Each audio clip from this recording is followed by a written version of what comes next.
All right, so I'm recording video as well as audio. So the idea is we're going to turn this into a video on YouTube down the track as well as the podcast. We're also going to maybe take snippets if we can get some really good little sound bites, you know, some pearls of wisdom from the CEO of InVideo.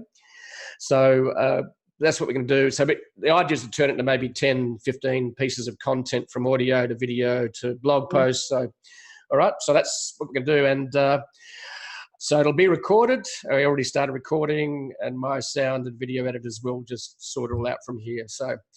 So you can hear me loud and clear? Absolutely. Great, fantastic. All right, so what I'm going to do is I'm going to introduce you, and then we're going to get into and have a fireside chat really about the serial entrepreneur Sanket and what he's doing, and not only about business, it's certainly very much about, you know, building a business in this digital world. As we know, it's quite different to what it was 10 or 15 years ago. So, and that's part of this podcast series, is about providing insights into entrepreneurs that want to start potential entrepreneurs want to start a business, and those that already have and want to learn more. So, you're only the second in the series so far. So you're right at the beginning. So you're a little bit of a crash test dummy. Okay, so. We had a little glitch on the first interview that I had to reschedule the next day, but it's all good now, and we're all the technology appears to be working, which is fabulous. So all right, so here we go. Welcome everyone, and before we get to chat to our next guest, I would like to introduce Sanket Shah. Now, Sanket Shah is the CEO of InVideo. Now, 7 years ago, Sanket started creating videos on non-fiction books and uploaded a bunch of them to YouTube. Now, these videos got huge traction on YouTube. However, Sanket realized that the process of video creation was cumbersome, and we could use a very English phrase called a pain in the ass, right? So the reality was that it just wasn't what he thought was good. It wasn't a great experience. So in 2016, after his last company, MassBlurb, got acquired for a few $1 million, he and his partners were wondering about the next big thing, their next gig.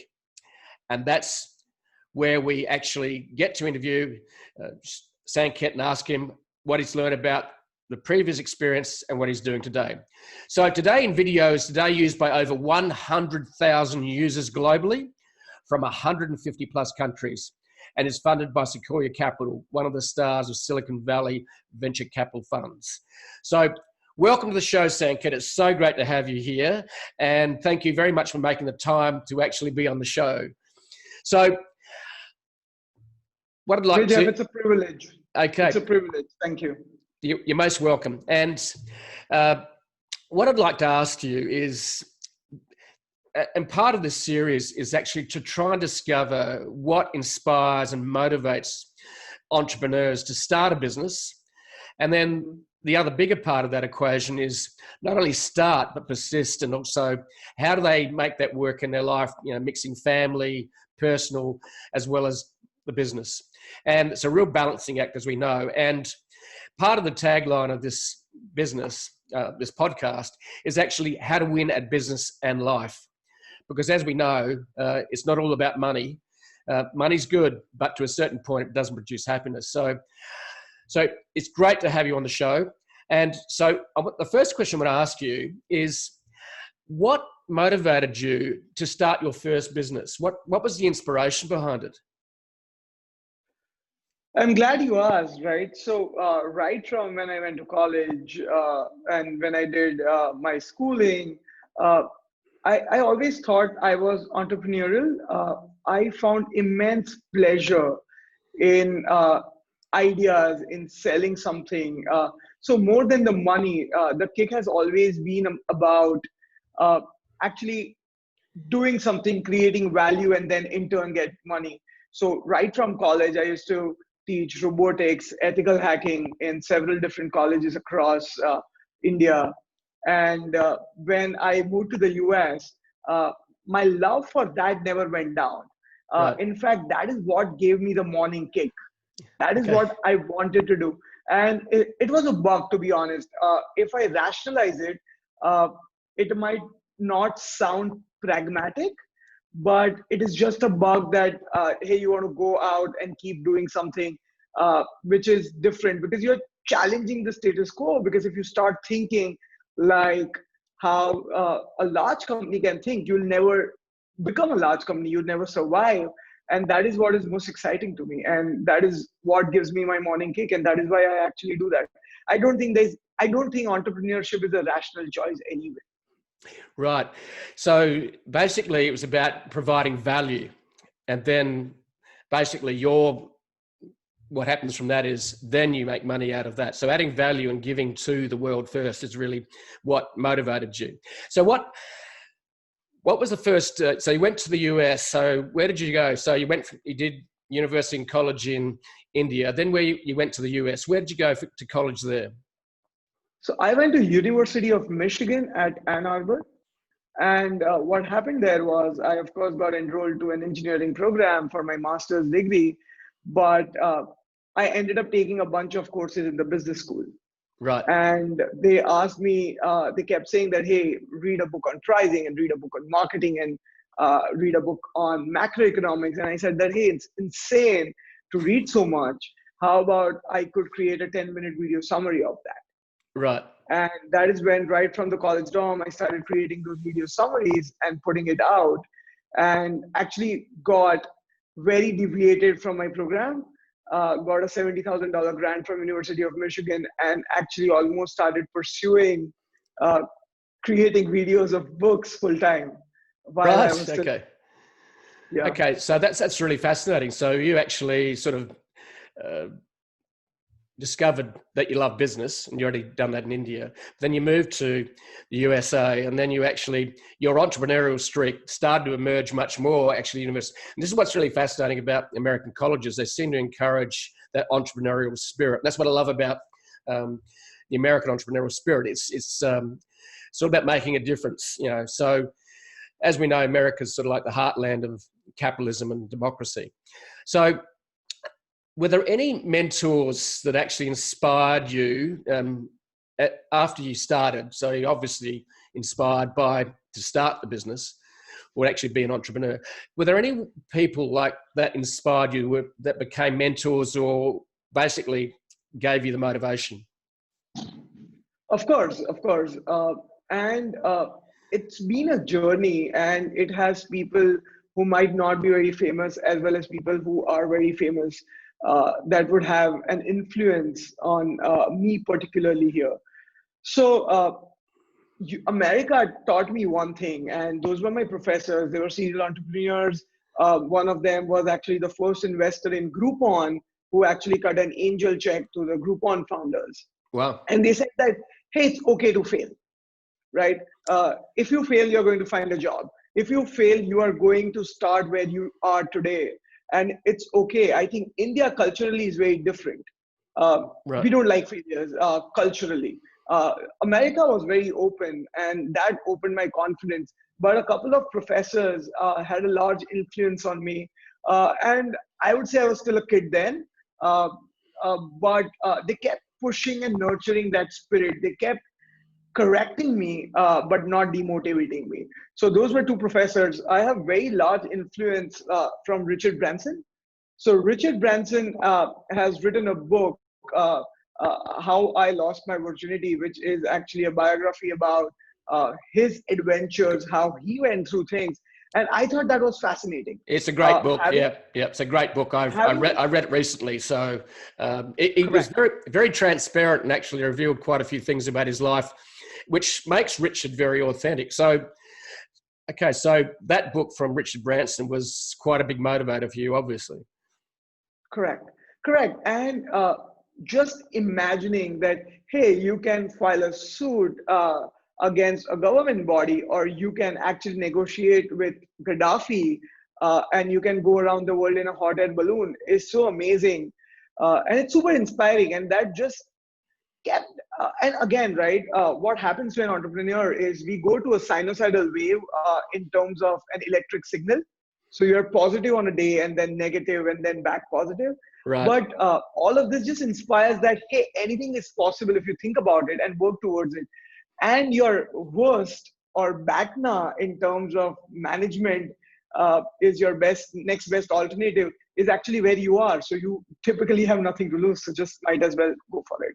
So those books have had large influence on me. It's been, but my professors at Michigan had a lot of experience, a lot of uh, things to do with where I could get and what I could pursue as a journey. And then I think it's been amazing in that order. And then of course I think a first job is very important. And I ended up joining a startup in Silicon Valley, and I started working with the CEO, who now is actually in the tech leadership of Snapchat, and he trained me too. So I think they kept training me on a macro level as well as on a micro level. That, Right. hey, how to do certain thing, what to do, how to think, how to manage. And I typically kept working with him for over a year, and that taught me a lot too. So the first company that you actually ended up selling, that you started, how did that start, and when did you start that? So again, I at times I believe that because of my world exposure, which is mediocre at best, I've started both the companies from personal experiences.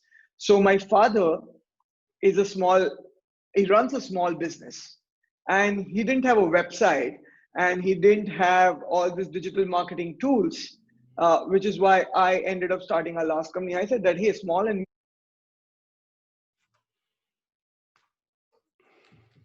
Can you hear me? You come back now. Okay. So, all right, go back to, Sure. yep. So what happened there was that I said that, hey, a small business should have marketing tools, and that is why I started our last company. But to be very candid here, it was not the best decision of my life, because with respect to entrepreneurship, what I've learned right now, or what I understand, is it's the market size. It's like, how large is your market? And then achieving a product market fit, and is the market lucrative or not? So I would say my first company was a misjudgment with respect to understanding the market size and how lucrative that market is. But we started creating a small end business marketing suite, and then selling it to a bunch of businesses in India. We had over 1,500 plus restaurants using that software. Yep. But then you start realizing the problem, right? Restaurants have a very large mortality rate.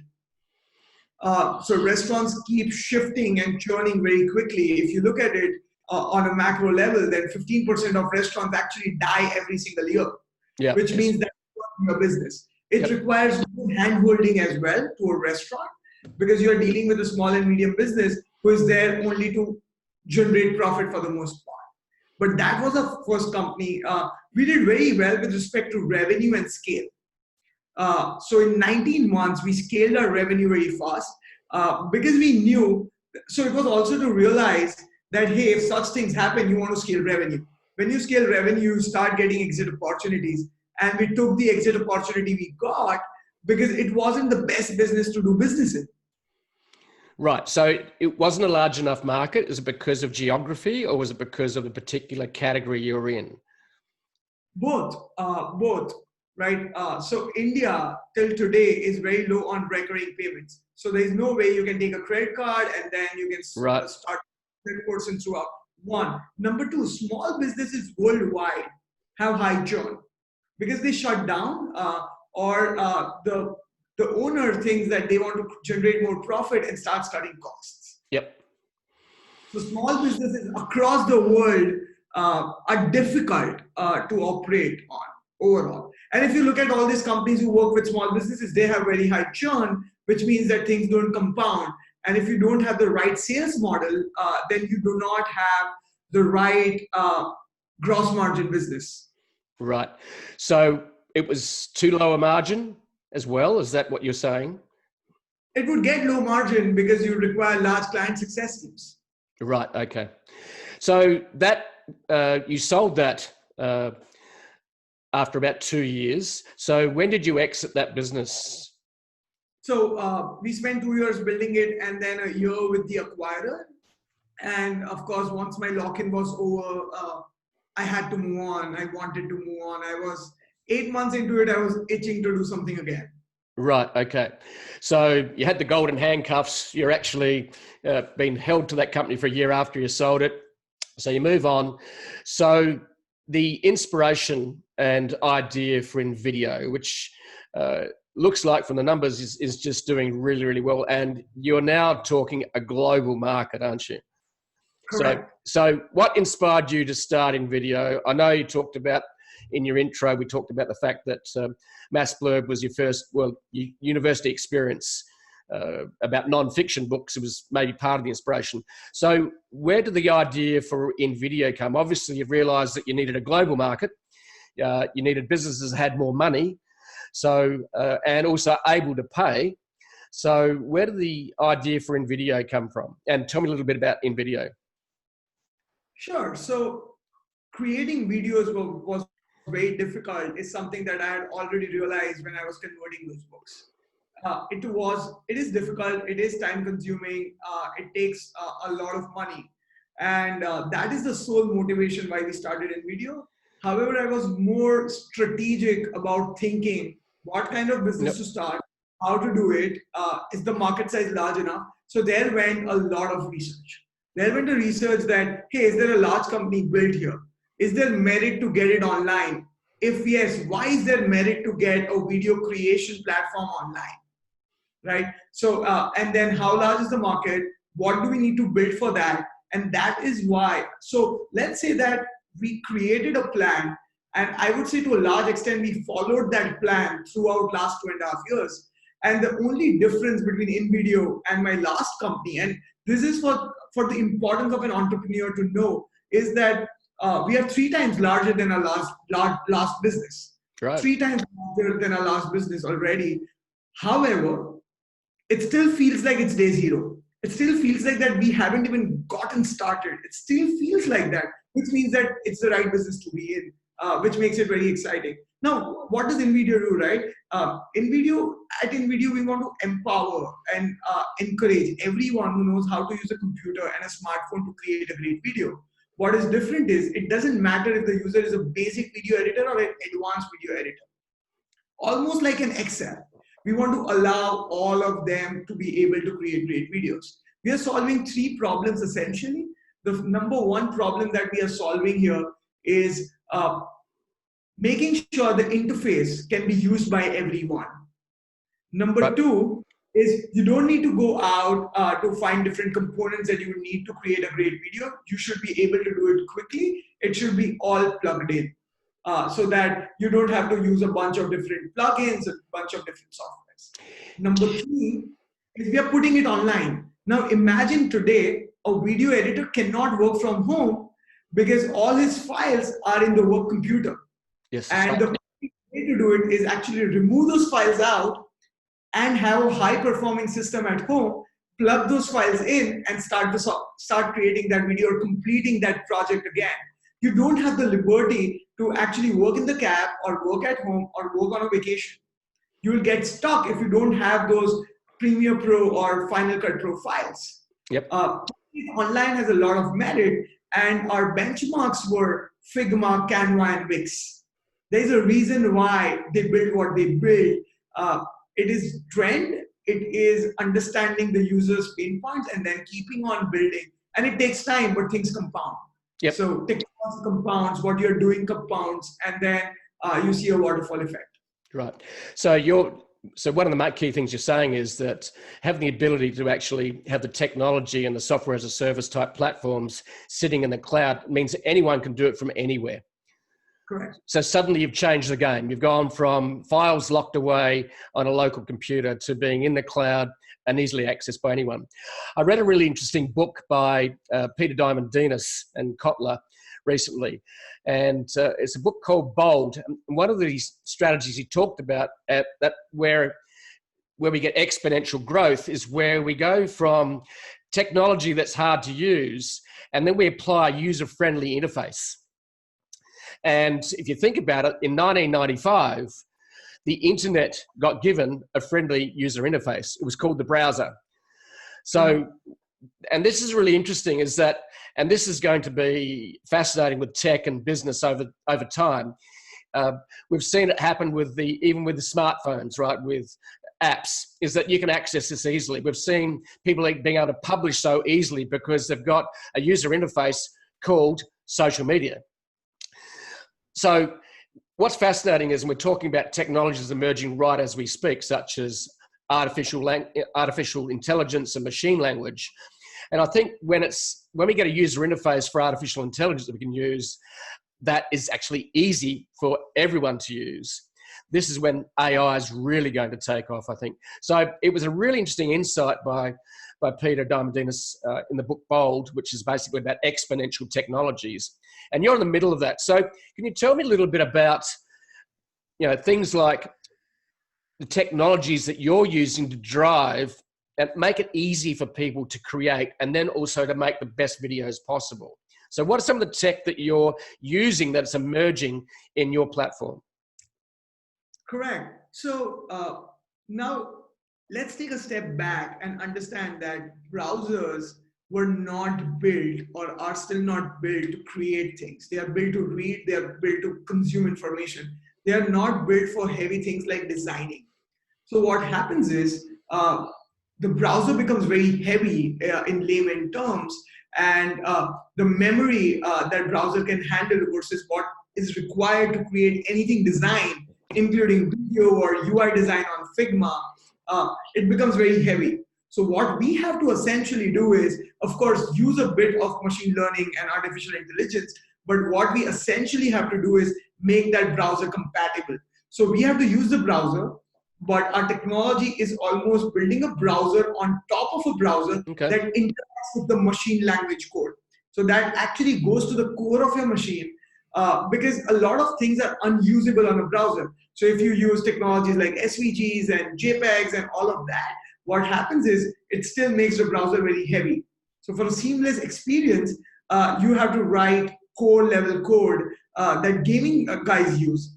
And then keep understanding what's happening where, how to optimize those memory issues, or we call it DOM size, and get that done. So it's essentially writing libraries on top of a browser that browsers did not have or are not supposed to do anyway, which makes the problem incredibly difficult for a supreme user experience that a desktop app can give. So what you're doing, you're actually creating a user-friendly interface for video technology to work on current technology. So not just user-friendly interface, even a user-friendly experience. Okay, so it's a UX experience. So UX is really important, obviously, for everything. But so you're doing that for the video technology industry. Correct. So that's fascinating. So what are some of the biggest challenges that you've had along the way? So you've started, you're evolving. What are three of the biggest challenges that you've experienced as an entrepreneur and currently within video? So number one is ability to hire the right people. Now, I'm not going to say that we have not made hiring mistakes, but once you hire the right people, you have Airbnbs and Googles of the world saying that, hey, they didn't hire people for 6 months, 8 months till they didn't find the right person. I actually did not believe in that philosophy. But now I think that's the only way and the only right thing to do. Yep. Because once you hire the right person and you empower that person in your org, I was amazed, and I'm always amazed about the amount of value the right person can create, and why it is important to take 6 months to fill that position, but with the right guy. Yep. So I think that is very, very important, and that is where I would have failed at times. Now, again, I think every entrepreneur makes hiring mistakes. I think we have a fabulous team, but with the right org structure and a right leader, it can move that needle. Because at times, all you require is a right leader as well. That's number one. Number two is, I think this is a problem with a lot of entrepreneurs, which is building too much. Okay, so you're basically trying to do too much, build too many features in instead of a minimal viable product. Is that what you're saying? So not against a minimal viable product, but building too many features. Now, I again firmly have started realizing that an entrepreneur is building too many features because of lack of research. Okay. If you do your research right, if you talk to your customers, you would know that there are only 4 or 5 most important things why a customer is doing it. You keep building it because you do not want to take the pain to do that. And that is something I realized 1 year into that company, that, hey, this is how you, so there's one thing that you say, hey, talk to your customers. There's actually a structure to talk to your customers as well. Putting that structure about what you want to know how is supremely important, because most customers do not want to tell bad things about you. No. And the third thing is identifying different traction channels and making them work cohesively. So if I have to reiterate this, it would be hiring the right guys and having the right org structure, investing in building a right org structure. It would be not building too much too fast. And the third thing would be identifying GTM very strategically. And I strongly believe that ads can only be a 20-30% of your GTM and should not be more than that. Can you explain what you mean by that, GTM?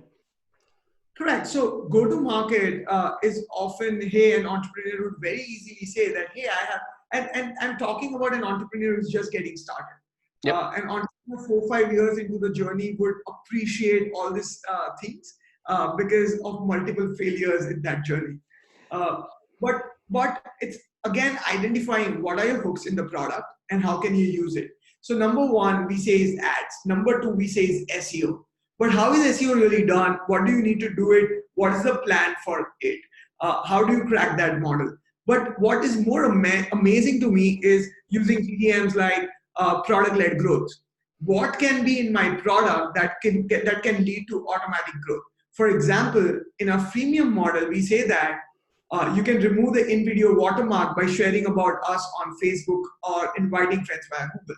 Calendly and Typeform does that extremely well. The third part, which is our innovation, is we also do support-led growth. So because of the geography we are in, we believe that one of our secret sauces is support. We give 24/7 support and we reply within 30 seconds. And we do that for a product that's $10 a month and 95% freemium customers, right? But we still do that. Now, what happens is you give extraordinary support, people review you, people write about you, people are amazed, they recommend people. So that investment actually brings in 5 times the investment. But what we think often is that, hey, I can't support a $10 customer, or I can't support a free customer. But the amount of word of mouth that can create is amazing. The second thing that we use that's innovative is we use templates as a growth strategy. So we have 1,700 plus templates, but we'll have 10,000 templates eventually. But all those templates actually have keywords that can be ranked on Google. So these are all things that when you look at them very minutely, so how it started was you start looking at the search results, you look at the keywords that users search for, and then say that how can you get all these pages indexed? So product company is actually thinking like a blogger, is thinking like a publishing house. And that is when all this compound. And then the last thing is you have to stick to a GTM for a decently long time to know it works or not. Right. So basically you're saying that your go-to-market strategy has been user groups that give you feedback. You're focusing very much on SEO as a part of go-to-market. So what else was there in the go-to-market? I think you mentioned another one. Again, so the innovative strategies are support-led growth. Yep. Using templates as a go-to-market. Yes. And those are the 2 innovative ones. And then product-led growth is anyway picking up in the world. Right. Okay. But those are very innovative strategies that not many companies use. Okay. So essentially you're saying that the biggest challenges you have were not creating too many products. In other words, making too many features. You want to make sure you didn't create too many features. You got to make sure you get the go-to-market correct as well. So yeah, that's very interesting actually in terms of Because you've heard of minimal viable product, and it's essentially a lot of software as a service companies have built these really complicated products, launched it, and no one wants it. Well, they only use two things. So, and essentially you're saying that we're trying to make sure we're using, customer focused groups, that we know what they want so we can deliver something that is really, really important rather than trying to do everything. Correct. Absolutely, right? And world is anyway moving towards a bottoms-up growth. So an employee of a company finds a product, solves the problem, starts paying from a company credit card is becoming more and more common versus a very top-driven approach. And if you're creating a bottoms-up product, that is one of the most important things to do, is to give, I call it gratification. A user should be gratified in 3, 4, 5 clicks. Yep. If you make gratification a mountain, the view on top of the mountain can be very good, but not enough people are going to take that trek. Yep. So in other words, you want to get them validated and give them gratification in just a few steps. Okay. Correct. That's fantastic. So what are some things, what are 3 things you've learned as an entrepreneur, as a human being? What's the most important life lessons that you've learned that you want to share with our audience? I can definitely think of 2, and those things is something that I keep thinking about. One is thinking hard. I strongly believe, at least in entrepreneurship, it's not more doing, it's more strategic. Execution is supremely important, but just being busy doesn't mean you are getting enough done. No. If you step back, if you think, really plan, why, how, what, rationalize it, the output will be much better. What we as humans keep doing is actually, we want to get to work immediately and we want to do something because then you have a feeling that, hey, I did something. Yep. Okay. I finished this, but it's important to learn what to do, when to do, why to do that, actually dwell over it for a very long time. Not very long time, it's a thin line, but dwell over it, plan it, and then follow that plan. I don't see enough people do that. I don't think that I do that very religiously either, but I definitely see a difference. Yes. One is doing a lot of work, but the other one is being extremely sharp about what to do and get it done. In other words, you're thinking obviously very well, but the reality is that a lot of people just leap in and get busy, and that's fine. But on the other hand, you're saying take time to really think, and a lot of people struggle with thinking. They go to work and they get told what to do, whereas an entrepreneur has to think very strategically what they want to do. So everyone should. It's like sharpening your axe before cutting out that tree. If you have a blunt axe, it's going to take a lot of time. It's not going to be a smooth slice. How can you make sure you're prepared for a smooth slice? That's definitely number one. And again, everyone falls prey to this. Supremely important. Second thing is, I believe, is persistence and the choose you and the path you take. Look, I was never, or I don't know if people are always amazing when they were in school or when they were in college. But if you choose a path you take and you hang in there for a long time, you will make it. A friend of mine, and he is my college buddy, he's one of my closest friends. He is 29. His company was acqui-hired. So struggling company was actually acqui-hired by a guy in Valley who was head of engineering at one of the top 5 companies in the world, right? And he was promoted as the COO just on Friday last week. He struggled for 6 years and then got promoted as the CEO of a venture-backed company that's building automation garages. And it's important to hang in there. I believe that happened to our last company as well. There were a number of times when we felt that, hey, we want to quit this. Yes. But the only way was to bump up the revenue, to keep going fast, and someone would find that valuable. Yep. And it's really great. So my guest yesterday, Melissa said that was one of the top things she actually really believed in, is persistence. And persistence is actually something that I really believe in as well. Playing the long game is a great quote by Steve Jobs. And he said, a lot of people overestimate what they can do in 12 months, but underestimate what they can do in 10 years. So essentially, you've got to play the long game. And I'm involved with a company, Shuttle Rock, and on the board of that for 8 years. And we pivoted twice. And I think there's a few aspects to persistence. Number one, there's the mental game of persistence. And as an entrepreneur in the digital world, that's a really biggie. And for me, when I started the blog, and we now have 5 million visitors a year and over 1 million followers and subscribers, and I started with $10. And the reality from that is I played the long game. I persisted for 4 years. I got up at 4:30 a.m. and wrote before I started my day job. So persistence is really important. So money's one thing. The other one is actually the mental game of hang in there and knowing when to pivot. So is there anything like for you as an entrepreneur, is there any lessons you've learned regarding, realizing something's not working and then pivoting to do something else? Correct.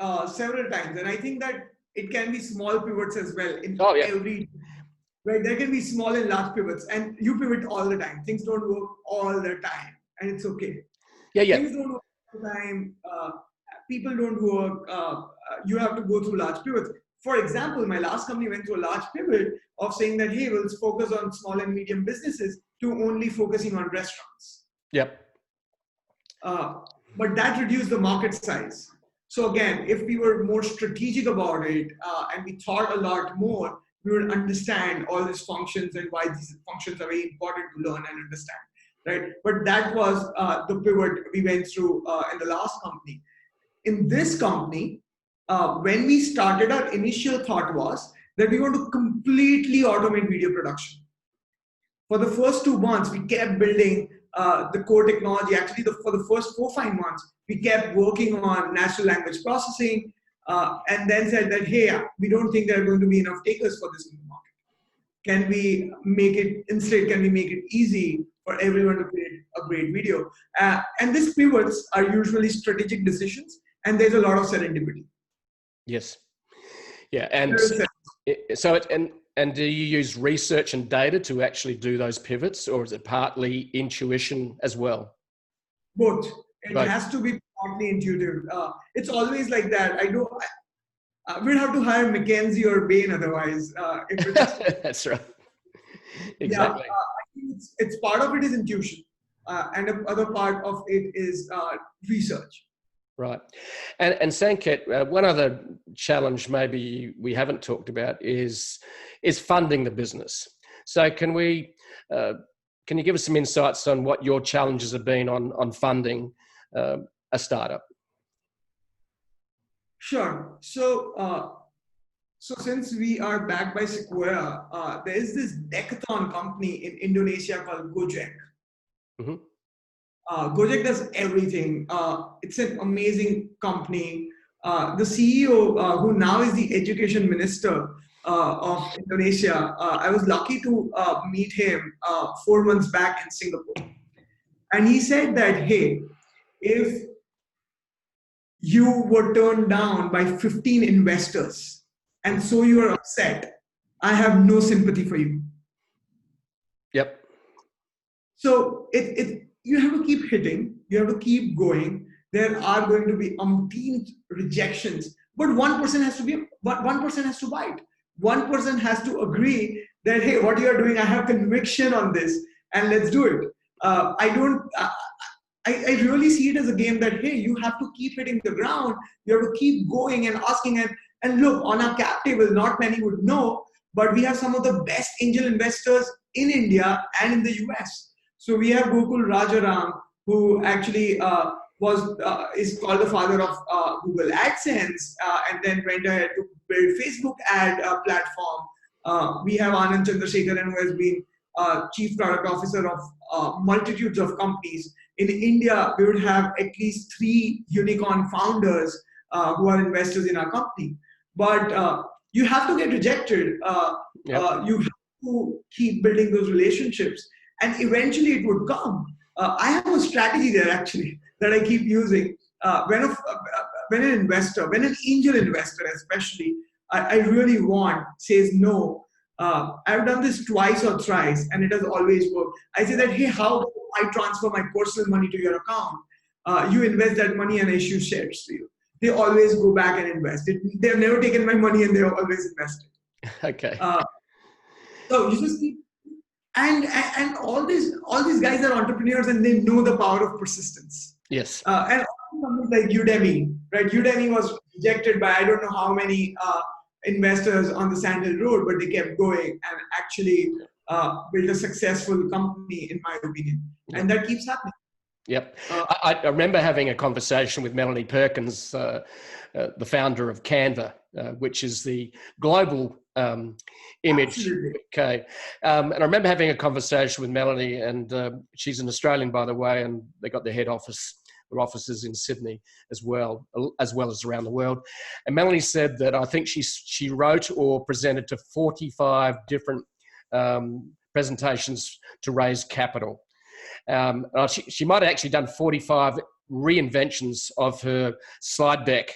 Okay, so persistence is the key to succeeding in life as well as business. So just to wrap it up, Sanket, it's been fabulous to get your insights and hear your journey.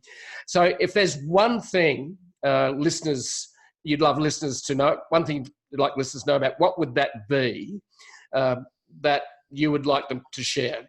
What's the one thing you'd like to leave listeners with at the end of this interview? Entrepreneurship is overall a long-term game. You would be double guessing in that journey, but it's important to believe that what you're doing is right and actually derive fun in those uncertainties. You'll never be certain. You'll always have an hypothesis. And if you can derive happiness of those uncertainties and leverage them to your advantage, I think that it's a beautiful game. And by the way, if Jeff, you talk to Melanie again, tell her we'll absolutely look up to what they have built. We love what they have done. I know you do. Yeah. But we are going to win with video against them. That's great.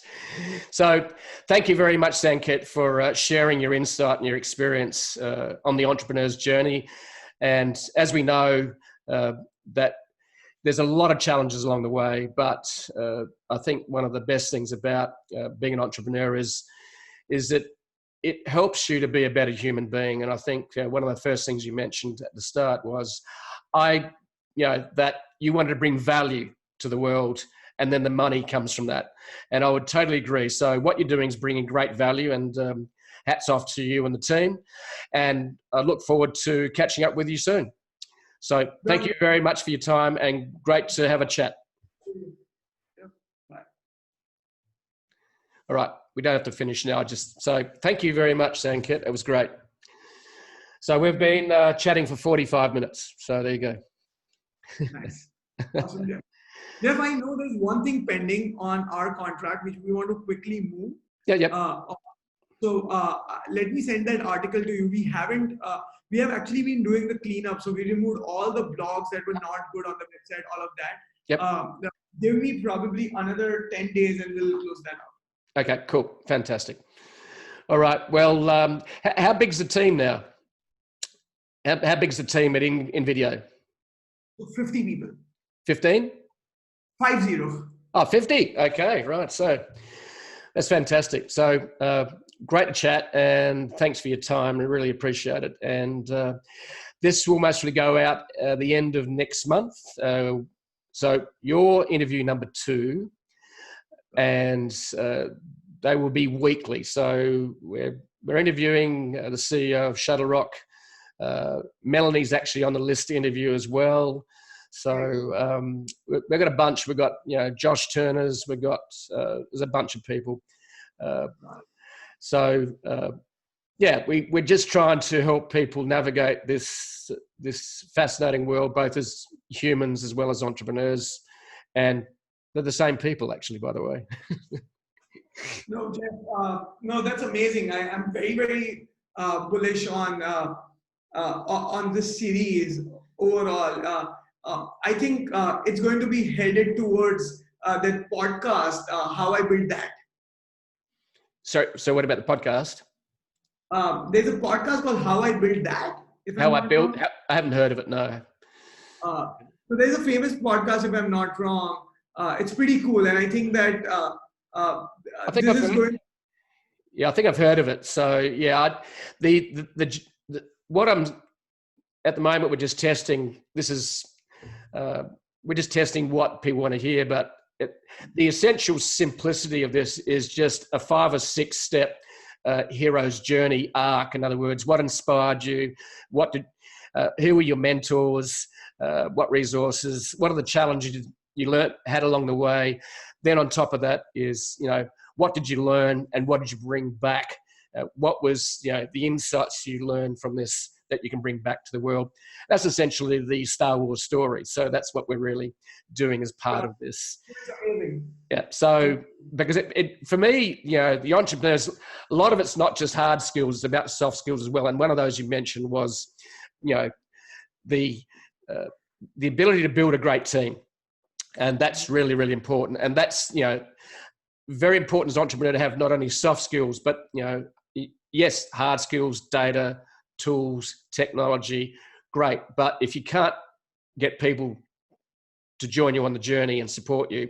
And the other interesting I love too was you mentioned that is giving people the permission to actually use their own intelligence and creativity to bring value, because they bring a whole lot of things that we, as CEOs and founders, we haven't even thought about. And that's what I discovered with my team too, is they just come up with ideas all the time and going, fantastic, let's run with it. So there's an OKR framework, right? OKR framework actually says that innovation happens on the middle layer and not on the top or bottom. Right, fantastic. Yep. It happens in the middle layer and not top bottom.